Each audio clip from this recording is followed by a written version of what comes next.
ലോകത്ത് ഇന്ന് ഏറ്റവും കൂടുതൽ ചർച്ച ചെയ്യുന്നത് എപ്സ്റ്റീൻ്റെ ഫയലുകളെക്കുറിച്ചാണ്. ഈ ഫയലിൻ്റെ നിഗൂഢതകളും രഹസ്യങ്ങളും. അതിൽ ലോകത്തിലെ ഭരണാധികാരികളും വ്യവസായികളും സമ്പന്നരും രാജകുടുംബത്തിൽപ്പെട്ടവരും പിന്നീട് സെലിബ്രിറ്റികളും സിനിമാ നടന്മാരും അങ്ങനെ തുടങ്ങി ഒരു നീണ്ട നിര തന്നെ ഈ ഫയലിൻ്റെ കുരുക്കിൽ കുടുങ്ങിയിരിക്കുകയാണ്. അത് ഓരോന്ന് പുറത്തു വരുന്ന സമയത്ത് ലോകം തന്നെ ഞെട്ടിപ്പോകുന്നു. എന്തൊക്കെയാണ് ഇവിടെ സംഭവിക്കുന്നത്, എന്തൊക്കെയാണ് എപ്സ്റ്റീൻ്റെ ഫയലിൻ്റെ അകത്തുള്ള അടങ്ങിയിരിക്കുന്ന ഉള്ളടക്കം, ഈ വിഷയമാണ് ഇന്നത്തെ വീഡിയോയിൽ നമ്മൾ ചർച്ച ചെയ്യുന്നത്.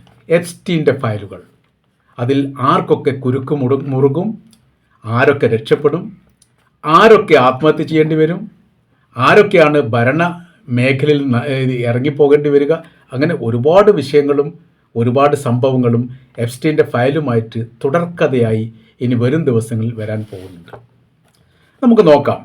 ന്യൂയോർക്കിലെ ഹൃദയഭാഗത്ത് ലോക കോടീശ്വരന്മാരുടെ തസ്തികയിലോ ലിസ്റ്റിലോ ഈ പറയപ്പെട്ട എപ്സ്റ്റീൻ എന്ന സ്കൂൾ അധ്യാപകൻ പെടുന്നത് എങ്ങനെ എന്നുള്ളതിലൂടെ നമുക്ക് പോകുന്ന സമയത്ത് അതിൻ്റെ കൃത്യമായിരിക്കുന്ന ഒരു വിവരം ലഭിക്കുന്നതാണ്. ഇന്ന് ഏറ്റവും കൂടുതൽ ചർച്ച ചെയ്യുന്നത് ഇദ്ദേഹത്തെക്കുറിച്ചും ഇദ്ദേഹത്തിൻ്റെ ഫയലിനെക്കുറിച്ചുമാണ് എന്നൊരു കാര്യം നമ്മൾ പറഞ്ഞു. ലോകത്തിൻ്റെ ഹൃദയമിടിപ്പ് യഥാർത്ഥത്തിൽ എപ്സ്റ്റീൻ്റെ ഫയലിനെ ആശ്രയിച്ചാണ് എന്ന് അമേരിക്കയുടെ ഭരണസിരാ കേന്ദ്രത്തിൽപ്പെട്ടവർ പോലും പറയുന്നിടത്തേക്ക് കാര്യങ്ങൾ എത്തുകയാണ്. അദ്ദേഹത്തിൻ്റെ ജീവിത രീതി എന്ന് പറയുന്നത് തുടക്കം ഒരു സ്കൂൾ അധ്യാപകനായിട്ടാണ്, പിന്നീട് ബാങ്ക് ജീവനക്കാരനായിട്ട് ജോലി തുടർന്നു. അവിടെ മാറ്റങ്ങൾ വരുന്നു. ബാങ്ക് ജീവനക്കാരനായി ജോലി തുടരുന്നതിനിടയിൽ ചില സാമ്പത്തിക ക്രമക്കേടും വിഷയങ്ങളും അവിടെ ഉണ്ടാകുന്നു. അദ്ദേഹത്തെ അവിടെ നിന്ന് പുറത്താക്കുന്നു. പിന്നീട് സാമ്പത്തികമായി ഒരു പ്രൈവറ്റ് ഡിറ്റക്ഷൻ പോലെയുള്ള ഒരു സംവിധാനങ്ങൾ ഉണ്ടാക്കി. ഡിറ്റക്റ്റീവ് ഏജൻസി എന്നൊക്കെ അതിൽ പറയുന്നുണ്ട്. അതിൽ രണ്ട് തരത്തിലുള്ള വിഷയങ്ങൾ അദ്ദേഹം അതിനെക്കുറിച്ചുള്ള പരാമർശം പറയുന്നു. High network international high network സംവിധാനം, അഥവാ ചില വ്യവസായികളോ സമ്പന്നരോ പണം കിട്ടാതെ അല്ലെങ്കിൽ മറ്റുള്ളവർക്ക് പണം കൊടുത്തിട്ട് അത് കിട്ടാതിരിക്കുകയാണെങ്കിൽ അതിൽ ഇടപെട്ടുകൊണ്ട് നിയമപരമായ രീതിയിൽ എന്നൊക്കെ പറയും, അങ്ങനെ സഹായിച്ച് അവരുടെ പണം മോചിപ്പിച്ച് ഇവർക്ക് കൊടുക്കുന്ന സംവിധാനം കുറ്റമറ്റ രീതിയിലേക്ക് അത് വളർന്നു വന്നു. അങ്ങനെ അത് വ്യാപിച്ചു, വലിയ രീതിയിലുള്ള സംവിധാനങ്ങളായി രാജ്യത്തുടനീളം അത് അറിയപ്പെട്ട രീതിയിലേക്ക് കാര്യങ്ങൾ പോയി. അതോടനുബന്ധിച്ച് എന്തുണ്ടായി, വലിയ വലിയ ബന്ധങ്ങൾ സ്ഥാപിച്ചു. ബന്ധങ്ങളിൽ നിന്ന് ബന്ധങ്ങൾ ഉണ്ടാക്കി. ഞാനൊരാളുമായിട്ട് ബന്ധമുണ്ടെങ്കിൽ ആ ബന്ധത്തെ കൂടി ആൾ കൂട്ടിച്ചേർത്തുകൊണ്ട് ഇയാളിലേക്ക് കണക്ട് ചെയ്ത് പുതിയൊരു നെറ്റ്വർക്ക് സംവിധാനം പോലെ അദ്ദേഹം തുടങ്ങി. രാഷ്ട്രഭരണാധികാരികൾ, ലോകത്തിലെ ഏറ്റവും വലിയ കോടീശ്വരന്മാർ, സെലിബ്രിറ്റികൾ, സിനിമാ നടന്മാർ, പരസ്യ മോഡലുകൾ, ക്രിക്കറ്റ്, ഫുട്ബോൾ, നാടക താരങ്ങൾ, ഹോളിവുഡുമായിട്ട് ബന്ധപ്പെട്ട പ്രധാന വ്യക്തികൾ, സംഗീത ആസ്വാദനം, സംഗീത ആലപനവുമായിട്ട് ശ്രദ്ധിക്കപ്പെട്ട വ്യക്തികൾ, അവരെല്ലാവരും ഇദ്ദേഹത്തിൻ്റെ വലയത്തിലെത്തി. നിശാ പാർട്ടികൾ നടത്തിയും താല്പര്യമുള്ള ആളുകൾക്ക് താല്പര്യമുള്ള തരത്തിൽ ബന്ധങ്ങൾ ഉണ്ടാക്കാൻ വേണ്ടി സഹായിച്ചും ഇദ്ദേഹം കാണപ്പെട്ട ദൈവമായിട്ട് മാറി. അതായത് പറയുന്ന കാര്യം ഇങ്ങനെയാണ്, ഇദ്ദേഹമായിട്ട് ബന്ധമുണ്ടാകുന്ന സമയത്ത് വലിയ സൗഹൃദ ബന്ധമുണ്ടാക്കിയിട്ട് വ്യക്തികളുടെ രഹസ്യങ്ങൾ ഇദ്ദേഹം ചോദിച്ചറിയുകയോ അതല്ലെങ്കിൽ വ്യക്തികൾക്ക് എന്തെങ്കിലും പ്രയാസങ്ങൾ ഉണ്ടെങ്കിൽ ഇദ്ദേഹത്തോട് പറയുകയോ ചെയ്തിട്ട് അതിന് പരിഹാരം ഉണ്ടാക്കുന്ന രീതിയിലുള്ള ഒരു സമീപനം ഉണ്ടാക്കി. കാര്യം എന്ന് പറഞ്ഞാൽ ഒരു രാഷ്ട്രീയ പാർട്ടിയുടെ നേതാവാണെങ്കിൽ സ്വന്തം രാഷ്ട്രീയ പാർട്ടിയിലുള്ള വ്യക്തികളോട് തന്നെ എല്ലാ കാര്യങ്ങളും പറയാൻ വേണ്ടി സാധിക്കില്ല. അപ്പോൾ ഒരു സുഹൃത്തിനോടാണ് ഈ രഹസ്യങ്ങൾ കൈമാറുക. ആ കൈമാറ്റം ഇദ്ദേഹത്തിലൂടെ ഈ എപ്സ്റ്റീനിലൂടെ മറ്റുള്ളവരിൽ നിന്ന് അദ്ദേഹം വാങ്ങുന്നു, അതല്ലെങ്കിൽ അറിയുന്നു, എന്നിട്ട് അതിന് പരിഹാരം ഉണ്ടാക്കാൻ വേണ്ടി നിർദ്ദേശങ്ങൾ നൽകുന്നു, പരമാവധി പരിഹാരം ഉണ്ടാക്കാൻ വേണ്ടി സാധിക്കുന്നു. ഇതെല്ലാം രഹസ്യ ക്രോഡീകരണമായിട്ട് അദ്ദേഹം സൂക്ഷിക്കുകയും ചെയ്യുന്നു.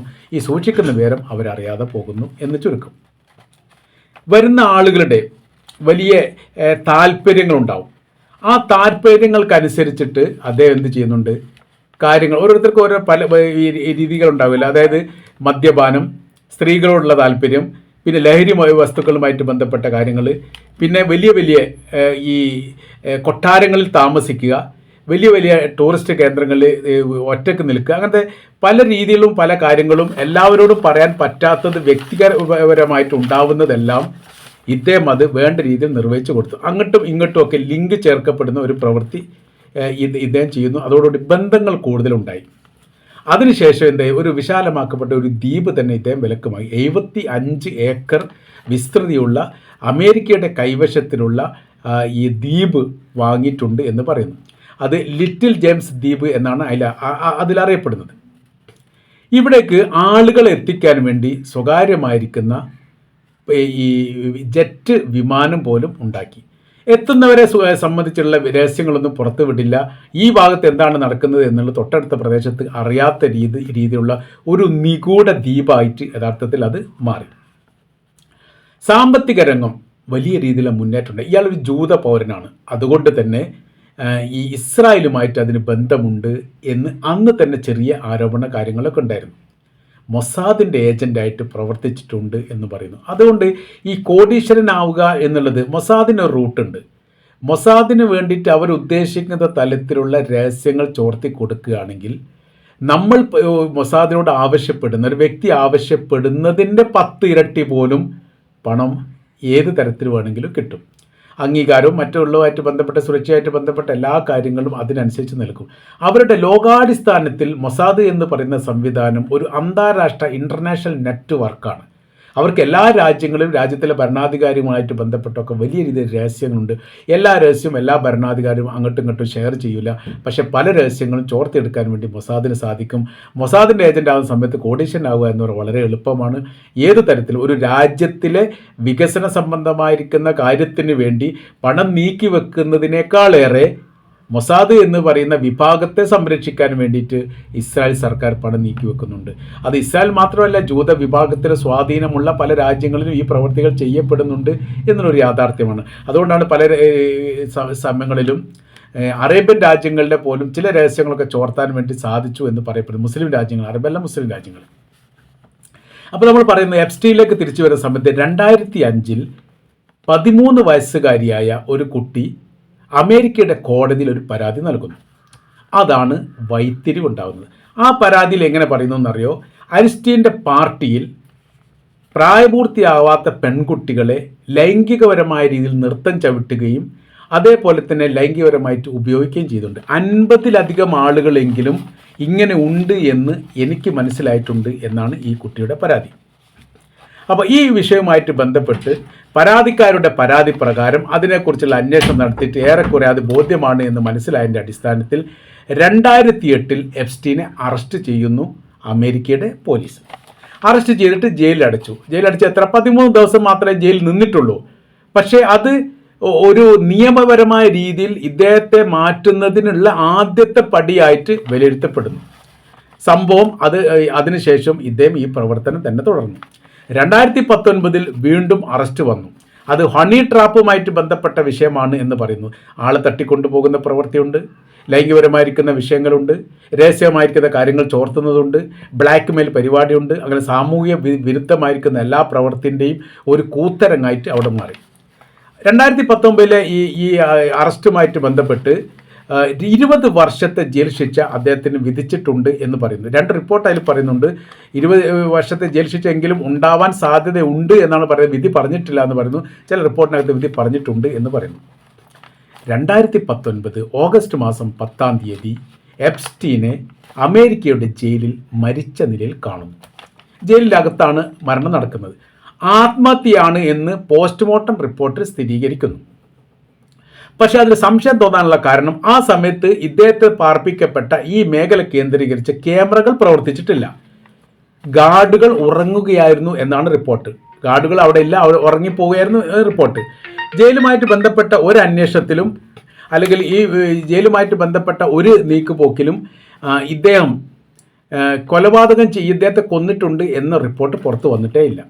പുനരന്വേഷണം വേണമെന്നാവശ്യപ്പെട്ട് ആരും കോടതിയോ പോലീസ് സ്റ്റേഷനെയോ സമീപിച്ചിട്ടുമില്ല. അങ്ങനെ ഇദ്ദേഹത്തിൻ്റെ മരണം സ്ഥിരീകരിക്കപ്പെട്ടു. മരണം സ്ഥിരീകരിച്ചതോടുകൂടി മറ്റൊരു രീതിയിലേക്ക് ഈ വിഷയങ്ങൾ മാറി.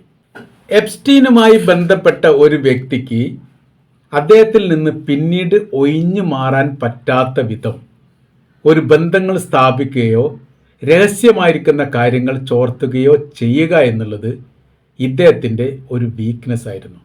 അതുകൊണ്ട് ഇദ്ദേഹത്തോടൊപ്പം ചേർന്ന് നിന്ന ആളുകൾ ഒഴിഞ്ഞു പോയിട്ടില്ല എന്ന് സാരം. നിഗൂഢതകളും ദുരൂഹതകളും ഒളിഞ്ഞിരിക്കുന്ന ഒരു ജീവിത രീതിയായിരുന്നു എപ്സ്റ്റീൻ്റെത് എന്ന് റിപ്പോർട്ട് ചെയ്യപ്പെട്ടിട്ടുണ്ട്. ലോക രാജ്യങ്ങളിലെ പ്രമുഖർ ഏതൊക്കെ തരത്തിൽ ഇദ്ദേഹവുമായിട്ട് ബന്ധപ്പെട്ടിട്ടുണ്ട് എന്നതിനെക്കുറിച്ച് അന്വേഷിക്കണം എന്ന് ഇദ്ദേഹത്തിൻ്റെ മരണത്തോടനുബന്ധിച്ച് തന്നെ ചില സാമൂഹ്യ പ്രവർത്തകർ പറഞ്ഞിട്ടുണ്ട്. അഥവാ ഒരു രാജ്യത്തിലെ ഭരണാധികാരിയുടെയോ ഒരു രാജ്യത്തിൻ്റെ തന്നെ രഹസ്യമോ ചോർത്താൻ അല്ലെങ്കിൽ അറിയാൻ എപ്സ്റ്റീനെ സഹായിക്കുന്ന സഹായിച്ച അല്ലെങ്കിൽ എപ്സ്റ്റീനോട് സഹായം തേടിയ പല രാഷ്ട്രത്തലവന്മാരും ഉണ്ടായിരുന്നു. ഇതെല്ലാം ചോർത്തപ്പെട്ട രേഖയിൽ കാണുന്നു. ഫോട്ടോ വീഡിയോ പകർത്തി ബ്ലാക്ക്മെയിൽ ചെയ്യുക എന്നുള്ളത് ഇദ്ദേഹത്തിൻ്റെ ഒരു സ്ഥിരം പരിപാടിയായിരുന്നു. അത് ഒരാൾ ചെയ്യുന്ന പ്രവർത്തനം ഒരാളോട് ചെയ്യുന്ന പ്രവർത്തനം മറ്റൊരാൾ അറിയാത്ത രീതിയിൽ ഒപ്പിക്കാൻ വളരെ കൃത്യതയോടുകൂടി പറയും. ഒരു മീറ്റിംഗ് കഴിഞ്ഞാൽ ആ മീറ്റിംഗ് കഴിഞ്ഞ് അത് അവസാനിക്കുന്ന സമയത്ത് എന്തെങ്കിലും കാര്യങ്ങളുണ്ടെങ്കിൽ ഒരു ഭരണാധികാരിയോട് അദ്ദേഹം പറയുന്നു, ഇന്ന ദിവസം ഇന്ന സ്ഥലത്ത് നമുക്ക് കാണേണ്ടതുണ്ട്, അങ്ങോട്ട് പോകും അല്ലെ ഇങ്ങോട്ട് വരും, ഏതെങ്കിലും തരത്തിൽ. അത് ഒരു ദിവസം ഒരുപക്ഷെ 4 or 5 പേരാവാം, 10 or 15 പേരാവാം. നിശ്ചിതമായിരിക്കുന്ന സമയം നിശ്ചിതമാക്കപ്പെട്ട സ്ഥലവും പ്രത്യേകം ഇദ്ദേഹം തയ്യാറാക്കി വെക്കും. ഒരു സ്ഥലവും മറ്റുള്ളവരും തമ്മിൽ യാതൊരു ബന്ധവും ഉണ്ടാവില്ല.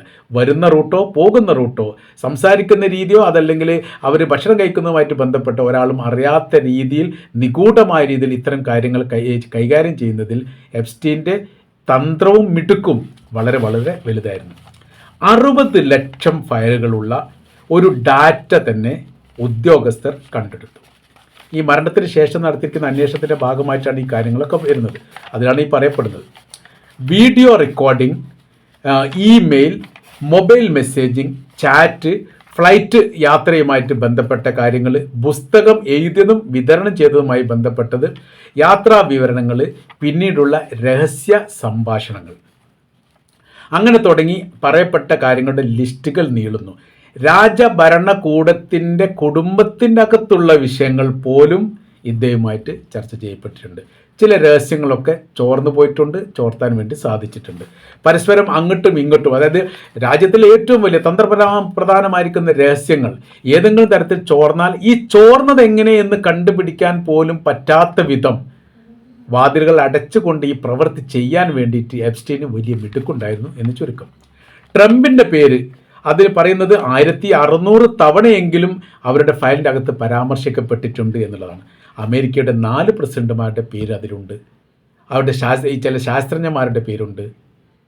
ഈ മോഡലായിട്ട് അഭിനയിക്കുന്ന ആളുകളുടെ പേരുണ്ട്. അങ്ങനെ പോകുന്ന അതിൻ്റെ രീതികളൊക്കെ. ഈ ട്രംപിനോടൊപ്പം 10 തവണയെങ്കിലും ഫ്ലൈറ്റിൽ യാത്ര ചെയ്ത വീഡിയോ ഈ ഫയലിൻ്റെ അകത്ത് ഉണ്ട് എന്ന് ചുരുക്കം.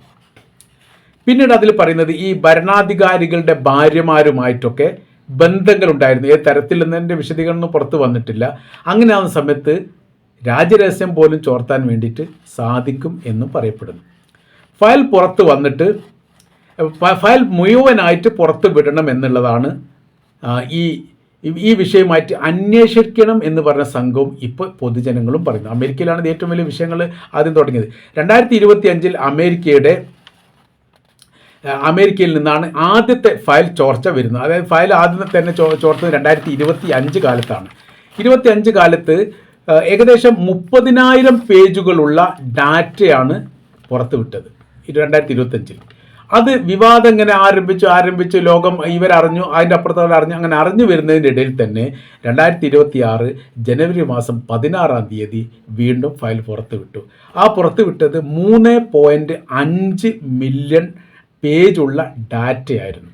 അതിൽ 2000 വീഡിയോകൾ, 2 ലക്ഷം ഫോട്ടോസ്, പിന്നീട് ട്രേഡിങ്ങുമായിട്ട് ബന്ധപ്പെട്ട കാര്യങ്ങൾ, അതീവ രഹസ്യമായ രീതിയിൽ ഭരണാധികാരികളോടോ സൈനികരോടോ ആ തരത്തിൽ സംസാരിക്കപ്പെട്ട വളരെ പ്രധാനമായിരിക്കുന്ന രേഖകൾ. അമേരിക്കയുടെ രഹസ്യാന്വേഷണ ഏജൻസിയായ CIA അറിവോടുകൂടിയാണ് പല പാർട്ടികളും നടത്തത് എന്ന് പരാമർശത്തിൽ കാണുന്നു. അതോടൊപ്പം തന്നെ മൊസാദിൻ്റെ ഏജന്റായി ഇദ്ദേഹം പ്രവർത്തിച്ചിട്ടുണ്ട് എന്ന് ആവർത്തിച്ച് പറയുന്നു. നമ്മൾ ആദ്യത്തെ പ്രാവശ്യം തന്നെ അത് പറഞ്ഞിട്ടുണ്ട്.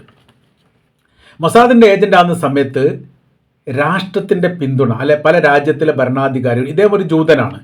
അപ്പോൾ ഉക്രൈൻ്റെ പ്രസിഡന്റ് ജൂതനാണ്.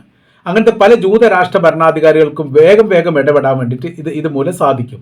ജാതീയപരമായ രീതിയിലുള്ള ഇടപെടലുകൾക്കൊക്കെ അതിന് സ്വാധീനിച്ചിട്ടുണ്ട്. മാത്രമല്ല ഇസ്രായേൽ എന്ന് പറയുന്ന രാജ്യം, അതോടൊപ്പം തന്നെ അമേരിക്കയുടെ വലിയ പിന്തുണ കാര്യങ്ങൾ തനിക്കുണ്ട് എന്ന് പറയുന്ന സമയത്ത് അത് മറ്റുള്ള മൂന്നാം ലോക രാജ്യങ്ങൾക്കൊക്കെ ഒരു ഭയം ഉണ്ടാക്കാൻ വേണ്ടിയിട്ടും സാധിക്കും. കാര്യം എന്ന് പറഞ്ഞാൽ ഈ അമേരിക്കയുടെ പ്രസിഡന്റ് ആയിരുന്ന ഇപ്പോഴത്തെ പ്രസിഡന്റ് ഡൊണാൾഡ് ട്രംപ് യാത്ര ചെയ്യുന്ന സ്ഥിതികൾ, അതിൻ്റെ മുമ്പത്തെ പ്രസിഡന്റ്, അതിന് മുമ്പത്തെ പ്രസിഡന്റ് ഇവരോടൊപ്പം ചേർന്ന് ഒന്നിച്ചുകൊണ്ട് യാത്ര ചെയ്യുന്നതും സംസാരിക്കുന്നതുമായിരിക്കുന്ന വീഡിയോസുകളും കാര്യങ്ങളൊക്കെ വലിയ രീതിയിൽ പുറത്തു വന്നതുകൊണ്ട് അത് മറ്റുള്ള രാജ്യങ്ങളെ സ്വാധീനിക്കാൻ വേണ്ടിയും സാധിക്കും. ഏതെങ്കിലും ഒരു വിഷയത്തിൽ ഇപ്പോൾ അമേരിക്കയുമായിട്ട് നേരിട്ട് ഒരു ഇടപെടൽ നടത്തണം അല്ലെങ്കിൽ ബന്ധപ്പെടണം എന്നൊരു മൂന്നാം ലോക രാജ്യം, നമ്മളൊരു ഉദാഹരണം പറയാം, സുഡാനെ സംബന്ധിച്ചിടത്തോളം സുഡാനും അമേരിക്കയും തമ്മിൽ വലിയ രീതിയിലുള്ള വിഷയങ്ങളുണ്ട്. അതുകൊണ്ട് ആ വിഷയത്തിൽ ഇടപെടാൻ വേണ്ടിയിട്ട് നേരിട്ട് സംസാരിക്കാൻ വേണ്ടി സാധിക്കാതെക്കുന്ന സമയത്ത് ഇടനിലക്കാരനായിട്ട് എംസ്റ്റീനെ നിർത്തും. എംസ്റ്റീൻ എന്ത് ചെയ്യും? ഇവരുമായിട്ട് സംസാരിച്ചിട്ട് അവരെ കാര്യങ്ങളെക്കുറിച്ച് കൃത്യമായിട്ട് അറിയും. വിലപേശകൾ ഒരു പക്ഷേ ഉണ്ടാവും, എന്തെങ്കിലും ചിലപ്പോൾ സാധിച്ചു കൊടുത്തെന്ന് വിചാരിക്കും. എന്നാൽ ചില രഹസ്യങ്ങൾ അവരിൽ നിന്ന് ചോർത്താൻ വേണ്ടി സാധിക്കുകയും ചെയ്യും. ആ ചോർത്തുന്ന രഹസ്യം അമേരിക്ക പറഞ്ഞു കൊടുക്കാൻ സാധിക്കും. അതിൻ്റെതായ പ്രതിഫലം അവരിൽ നിന്നും ഇവർ ഇടപെടുന്നു എന്നതിൻ്റെ കാരണത്താൽ ഇവരിൽ നിന്ന് മറ്റൊരു പണവും വസൂലാക്കാൻ വേണ്ടിയിട്ട് സാധാരണഗതിയിൽ എംസ്റ്റീന് സാധിച്ചിട്ടുണ്ട് എന്നുള്ളത്. രാഷ്ട്ര രഹസ്യങ്ങൾ ചോർന്നത് പല ഉന്നതരിൽ നിന്നുമാണ് എന്ന് ഈ രേഖകൾ പറയുന്നു. ഒരുപാട് ചിത്രങ്ങൾ മങ്ങിയതായിട്ടും ഒരുപാട് ചിത്രം ക്ലാരിറ്റി ഉള്ളതായിട്ടും പേരും അഡ്രസ്സും മീറ്റ് ചേർന്നിരിക്കുന്ന തീയതികളും സമയങ്ങളും അതുമായി ബന്ധപ്പെട്ട് പങ്കെടുത്ത ആളുകളും അതിൻ്റെ കാര്യകാരണങ്ങളൊക്കെ വിശദീകരിക്കുന്നത് ഈ ഫയലിനകത്തുണ്ട്. മാന്യമായിട്ട് സംസാരിക്കും. ഒരു രാജ്യത്തിൻ്റെ അല്ലെങ്കിൽ ഒരു വ്യക്തിക്ക് വേണ്ടിയിട്ട് സംസാരിക്കുകയാണെങ്കിൽ ഏറ്റവും മാന്യമായ രീതിയിൽ സംസാരിക്കും. മാന്യമായ രീതിയിൽ പ്രശ്നത്തിന് പരിഹാരം ഉണ്ടാവുന്നില്ലെങ്കിൽ പിന്നെ ബ്ലാക്ക് മെയിൽ ചെയ്യും. ബ്ലാക്ക് മെയിൽ ചെയ്യാനുള്ള സംവിധാനങ്ങളും വസ്തുക്കളും ആദ്യം തന്നെ ക്രോഡീകരിച്ച് വെക്കും. എല്ലാവരും ഉണ്ട്, ഒരാൾ മാത്രം ഒഴിഞ്ഞു പോയിട്ടൊന്നുമില്ല, എല്ലാവരും ഉണ്ട് എന്ന് ചുരുക്കം. ഇദ്ദേഹത്തിൻ്റെ നിയന്ത്രണത്തിലുള്ള പ്രൈവറ്റ് ദ്വീപിൽ കൂടുതലും ബെഡ്റൂമുകളാണ്. CCTV ഇല്ല, പക്ഷേ ഹിഡൻ ക്യാമറ ഉണ്ട്. അതുകൊണ്ട് ഈ മേഖലയിലേക്ക് വരുന്നവർ, ഇവിടെ താമസിക്കുന്നവർ, ഇവിടെ ചർച്ച ചെയ്യുന്ന എല്ലാം വളരെ രഹസ്യമായ രീതിയിൽ ഒപ്പിയെടുക്കാൻ വേണ്ടിയിട്ട് ഈ പറയപ്പെട്ട ഹിഡൻ ക്യാമറയ്ക്ക് സാധിക്കും. അതെല്ലാം ഓട്ടോമാറ്റിക് റെക്കോർഡായിട്ട് മാറും.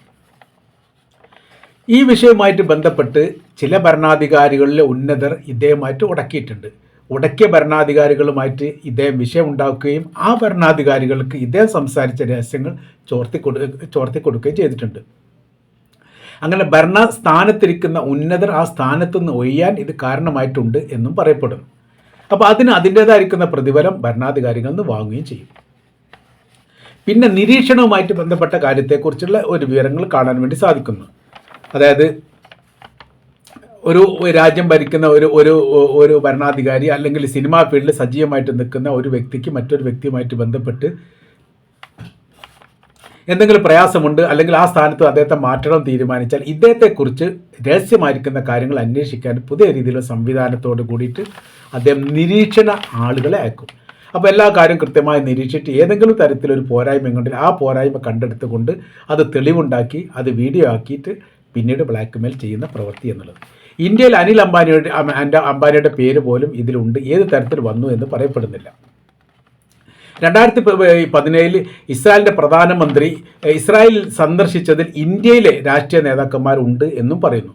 അങ്ങനെ ഇപ്പോൾ പുറത്തിറങ്ങിയിരിക്കുന്ന ഫയൽ എന്ന് പറഞ്ഞാൽ മൊത്തത്തിലുള്ള അവരുടെ ഡാറ്റയിലെ പകുതിയോളം പോലും ഇപ്പോഴും പുറത്തു വന്നിട്ടില്ല. ഇനി അത്രത്തോളം തന്നെ പുറത്തു വരാനുണ്ട്. മുസ്ലിം രാജ്യങ്ങളിലെ ഭരണാധികാരികളെക്കുറിച്ചുള്ള ചില പരാമർശങ്ങൾ ഉണ്ട് എന്ന് പറയുന്നു. കുടുംബ പാശ്ചാത്തലവുമായിട്ട് ബന്ധപ്പെട്ട കാര്യത്തെക്കുറിച്ച് ഉണ്ട് എന്ന് പറയുന്നു. ഇന്ത്യൻ രാഷ്ട്രീയവുമായിട്ട് ബന്ധപ്പെട്ട കാര്യത്തെക്കുറിച്ച് പറയുന്നു. ബംഗ്ലാദേശിനെക്കുറിച്ചും നേപ്പാളിനെക്കുറിച്ചും അവിടെയൊക്കെ അപ്പോൾ ഈ വലിയ ജനകീയ വിപ്ലവം നടന്നുകൊണ്ട് ഭരണം അട്ടിമറിയപ്പെട്ടതാണ്. ആ അട്ടിമറിയുന്നതുമായിട്ട് ബന്ധപ്പെട്ട കാര്യത്തെക്കുറിച്ചുള്ള ചില പരാമർശങ്ങളും ഉണ്ട് എന്നാണ് പറയപ്പെടുന്നത്. ഇറാനെക്കുറിച്ചുള്ള ചില പരാമർശങ്ങളും ഉണ്ട് എന്ന് പറയുന്നു. അപ്പോൾ മൊത്തത്തിൽ നോക്കുന്ന സമയത്ത് ലോകത്തെ ആകമാനം നിയന്ത്രിക്കുന്ന ഒരു തരത്തിലേക്ക് എപ്സ്റ്റീൻ്റെ വളർച്ച വളരെ പെട്ടെന്നുണ്ടായി എന്ന് മാത്രമല്ല, ആ വളർച്ചയുമായിട്ട് ബന്ധപ്പെട്ട് ഇനിയും ഒരുപാട് നിഗൂഢതകളും രഹസ്യങ്ങളും പുറത്തു വരാനുണ്ട്. അപ്പോൾ അത് എന്താണ് എന്നുള്ള കാര്യം ജനങ്ങൾക്കറിയാൻ അവകാശമുണ്ടതും അത് പുറത്തിറക്കണം എന്നുള്ള കാര്യവുമാണ് ഇപ്പോൾ പ്രാധാന്യമായിട്ട് തന്നെ ജനകീയപരമായി തന്നെ പുറത്തു വന്നിരിക്കുന്നത്. അപ്പോൾ നമ്മുടെ ഈ വിഷയമായിട്ട് ബന്ധപ്പെട്ട് ഇതിൻ്റെ ആദ്യഘട്ടം ഇവിടെ അവസാനിപ്പിക്കാൻ രണ്ടാം ഘട്ടം കുറച്ചും കൂടി വിശദീകരിച്ചുകൊണ്ട് അറബ് രാജ്യങ്ങളിൽ എന്തൊക്കെയാണ് ഈ പങ്കാളിത്തം വഹിച്ചത്, എന്തൊക്കെയാണ് ഉണ്ടായത്, മറ്റുള്ള രാജ്യങ്ങൾ, ജൂതരാജ്യങ്ങൾ, അതായത് ഇസ്രായേലുമായിട്ട് ബന്ധപ്പെട്ട വിഷയങ്ങൾ, ഇറാനുമായിട്ട് ബന്ധപ്പെട്ട അങ്ങനെ കുറച്ച് കാര്യങ്ങളൊക്കെ കുറച്ചുകൂടി നിഗൂഢതയുള്ളത് നമുക്ക് പറയാനുണ്ട്. അത് നമുക്ക് അടുത്ത വീഡിയോയിൽ പറയാം എന്ന് പറഞ്ഞുകൊണ്ട് ഇത് അവസാനിപ്പിക്കുകയാണ്. നിങ്ങളുടെ എന്തെങ്കിലും സംശയം ഈ വിഷയമായിട്ട് ബന്ധപ്പെട്ടുണ്ടെങ്കിൽ നിങ്ങൾ മെസ്സേജായിട്ട് ചോദിക്കുന്ന സമയത്ത് അതിൻ്റേതായിരിക്കുന്ന മറുപടി നൽകാം എന്ന് പറഞ്ഞുകൊണ്ട് ഈ വീഡിയോയുടെ വൈൻഡപ്പ് ചെയ്യുന്നു. Thank you.